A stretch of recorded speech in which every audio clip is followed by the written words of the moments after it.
श्रीराम समर्थ. गोपाल कृष्ण भगवान की जय. आता आपण 245वी ओवी पाहूया.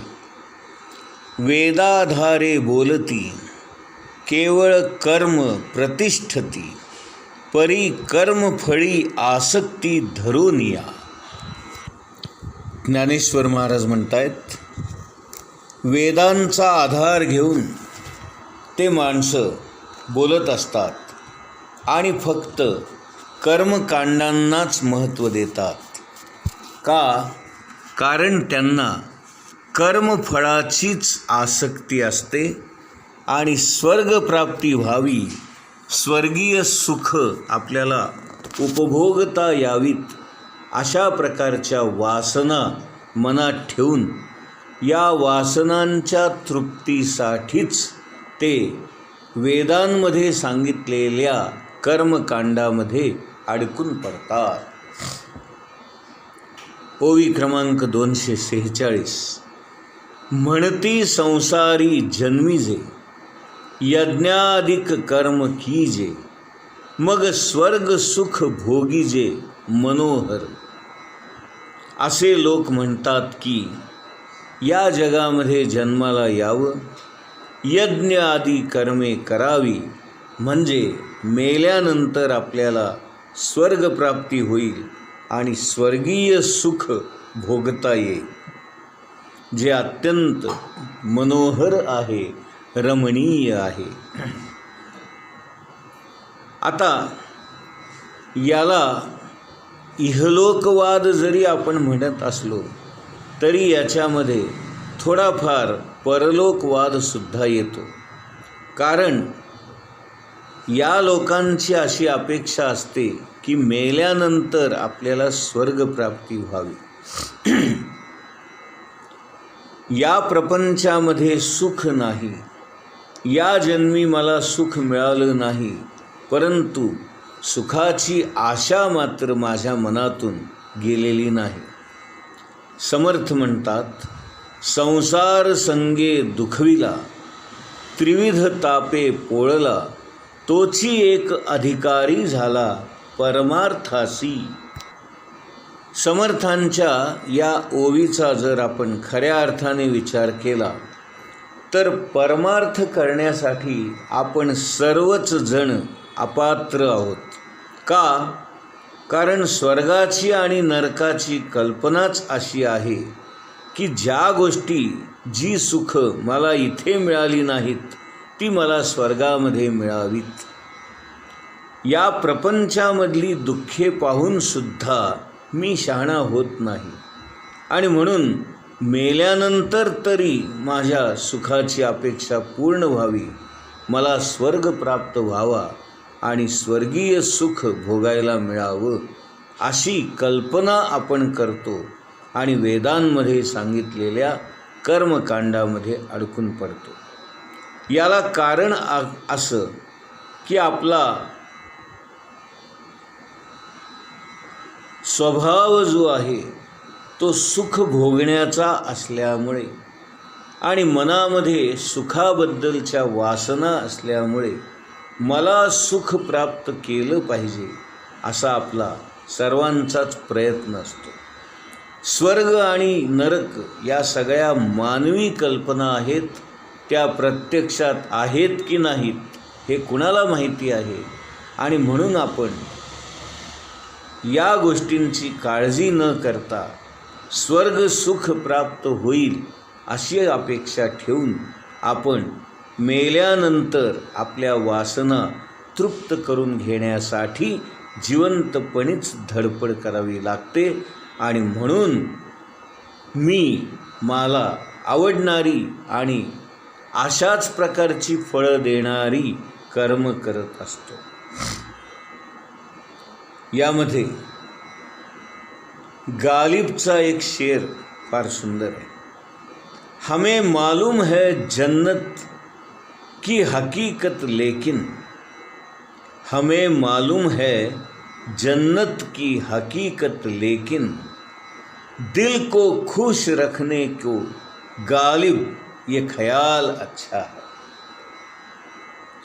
आता इथे आपल्या सगळ्यांनाच असं वाटत असतं की मला स्वर्गाबद्दलची कल्पना फार आवडते, कारण स्वर्गामधली जी सुखं आहेत ती मला जर उपभोगायला मिळाली तर माझं मन आनंदी होण्यासाठी स्वर्ग आणि स्वर्गामधली सुख ही कल्पना चांगली आहे.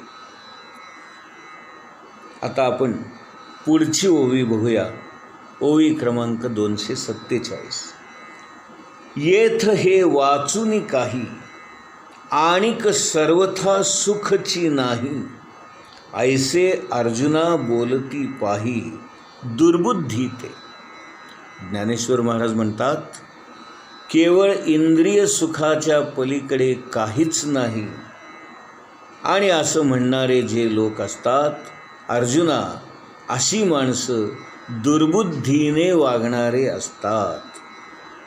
याचा अर्थ प्रत्येक माणसाला सुख मिळवावं ही इच्छा अपेक्षा असतेच असते. आणि म्हणून ज्ञानेश्वर महाराज म्हणतात, सुखाची अपेक्षा करणारी माणसं आणि मेल्यानंतर स्वर्गीय सुख मिळावं म्हणून कर्म करणारी माणसं ही खऱ्या अर्थाने दुर्बुद्धी प्राप्त झालेली असतात. ज्ञानेश्वर महाराज म्हणतात, कुणालाच इथे सुख प्राप्त केल्याशिवाय राहता येत नाही आणि सध्याचं हे यांत्रिक युग असल्यामुळे आपल्याला सुख देणारी यंत्रे बाजारामध्ये उपलब्ध आहेत. डोळ्यांचं सुख देणारी अनेक साधनं, कानांचं सुख देणारी अनेक साधनं आणि शरीराला गारवा देणारी AC वगैरे सारखी साधनं आपल्याला अनेक प्रकारच्या सुख भोगण्यासाठी आपल्याला या गोष्टी प्राप्त करून घेण्यासाठी उद्युक्त करत असतात, प्रेरणा देत असतात. आणि ही साधन सामुग्री मिळवण्यासाठी पैसा मिळवणं आवश्यक असतं आणि म्हणून सध्याच्या काळामध्ये पैशाला विनाकारण जास्त महत्त्व प्राप्त झालेलं आहे आणि सगळेजण पैशाच्या मागे लागलेले आहेत. सर्वांनाच असं वाटतं की पैसा असेल तरच आपल्याला सुखाची साधनं विकत घेता येतील आणि ही सगळी साधनं आपल्या घरात असली म्हणजे आपल्याला सुख मिळेल, अशी एक कल्पना सर्वांचीच या सध्याच्या काळामध्ये झालेली आहे. ज्ञानेश्वर महाराज म्हणतात, माणूस आपल्या जीवनामध्ये सुख भोगतो, त्या सुखांची एक खालच्या पातळीपासून वरच्या पातळीपर्यंत एक प्रकारची सांगड त्यांनी घातलेली आहे. आणि सर्वात उच्च आणि सर्वात महत्त्वाचं आणि सर्वात आनंददायी सुख कुठलं असेल तर ते आहे आत्मसुख, किंवा ज्याला आपण आत्मशांती किंवा आत्मज्ञान असं म्हणतो. आणि म्हणून आपल्या सर्वांचीच धडपड या दिशेने झाली पाहिजे असं ज्ञानेश्वर महाराज म्हणतात. आपल्या आयुष्यामध्ये जेवढी म्हणून सुख आहेत त्या सर्वांच्या वर अत्यंत महत्त्वाचं, अत्यंत उच्च मूल्य असणारं सर्वोच्च सुख कुठलं असेल तर ते आत्मसुख, आत्मज्ञान, आत्मशांती हे होय. आपल्याला या आत्मशांतीची किंवा खऱ्या शांतीची कल्पनाच नाही, कारण आपल्याला ती माहीतच नाही.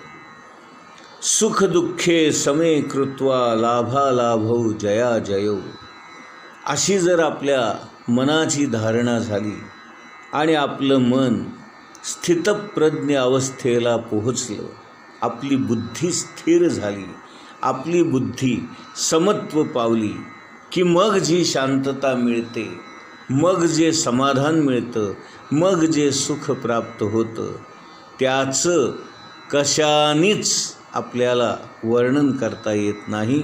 शब्द अपुरे पडतात आणि ते सुख काय असतं ते वाचेने सांगता येत नाही. आणि म्हणूनच ज्ञानेश्वर महाराज म्हणतात, ते सुख काय सांगू वाचे बोलता न ये.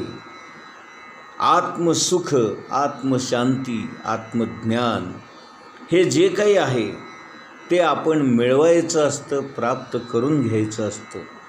त्याचं वर्णन करता येत नाही, ते कुणाला सांगता येत नाही आणि ते दुसऱ्याला बोलून सांगून त्याला समजत नाही. आणि म्हणून इथे ज्ञानेश्वर महाराज म्हणतात, आत्मज्ञान प्राप्तीसाठी आपण सर्वांनीच प्रयत्न केले पाहिजे.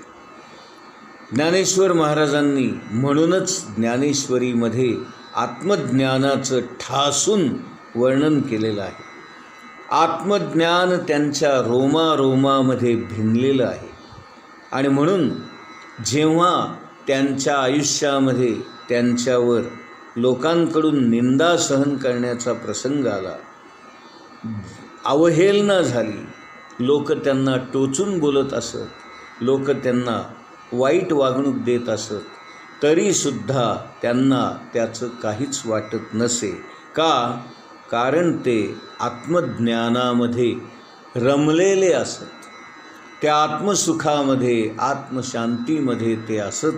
त्यामुळे या जगाने दिलेला त्रास किंवा टोचून बोललेले बोल किंवा त्यांची केलेली निंदा, नालस्ती, त्यांचा केलेला अपमान, या कोणत्याच गोष्टी ज्ञानेश्वर महाराजांना काहीच वाटल्या नाहीत. कारण ते सतत आपल्या आत्मानंदामध्ये रत असत, स्थिर असत. आणि म्हणूनच स्थितप्रज्ञ अवस्थेला पोहोचलेले असे हे ज्ञानेश्वर महाराज. आपल्या गोंदवलेकर महाराजांनी याच अवस्थेवर एक सुंदर दृष्टांत दिला आहे. ते म्हणतात, जर एखादा माणूस रस्त्याने चालला असेल आणि एखादं कुत्रं जर त्याच्या अंगावर भुंकू लागलं, तर हा माणूस त्या कुत्र्याच्या अंगावर भुंकेल का? कारण कुत्र्याचा धर्मच आहे भुंकणं. आणि आपण माणूस आहोत आणि आपल्यात आणि कुत्र्यामध्ये काहीतरी फरक आहेच ना. मग आपण माणसासारखं नको का वागायला? असं गोंदवलेकर महाराज एक दृष्टांत देऊन सांगतात.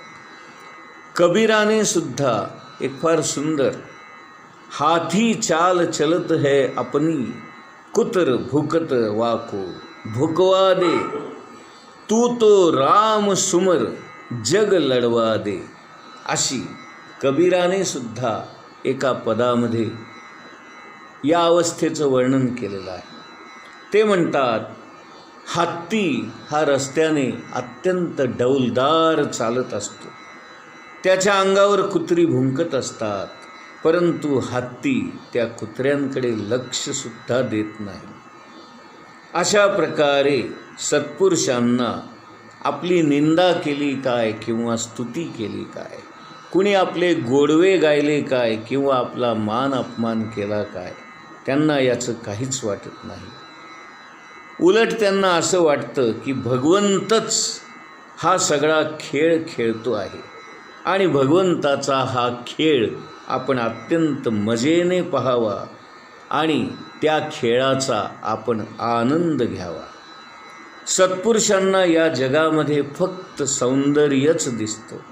त्यामुळे लोकांनी केलेली निंदा, त्यांनी केलेले अपमान, त्यांनी केलेली अवहेलना यांना स्पर्शसुद्धा करत नाही. नाथांनी एक फार सुंदर वर्णन केलेलं आहे. ते म्हणतात, लावणी हरिनामाचा घोष येणे भुलविले लोक, ऐसे नाना परीचे विकल्प जनार्दन उपजवी स्वये.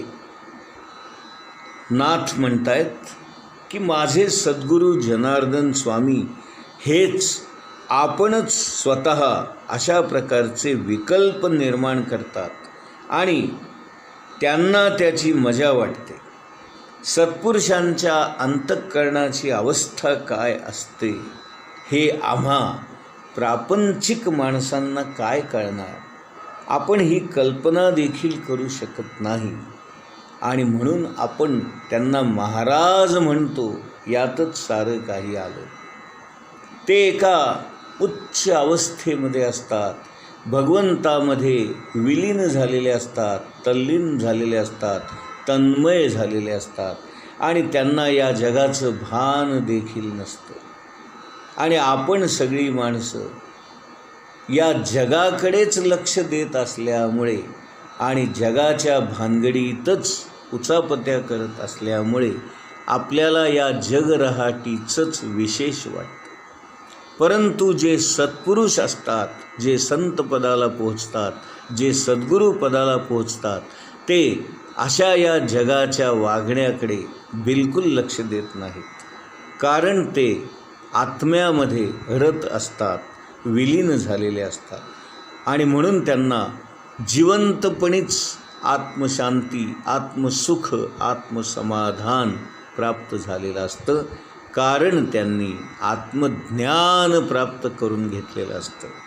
आणि ज्ञानेश्वर महाराजांचा भर आपणसुद्धा सगळ्यांनी असं आत्मज्ञान प्राप्त करून घ्यावं हेच सांगण्याचं आहे.